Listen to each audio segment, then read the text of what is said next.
Okay, so ano na guys, ayan na, i-start na natin. On position, nakita nyo dapat mag-blink, nawala yung blink, so ibig sabihin okay na yung ano natin, yung tira natin. So hindi ko na videohan guys kasi sobrang na-overwhelm ako.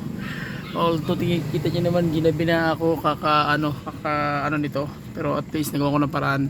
So pakinggan nyo mabuti yung andar ng engine, pero hindi ko pa siya tawag yan, i-start ko lang yung makina para maramdaman nyo na yung makina okay na yung ignition nya. Okay, narinig nyo diba?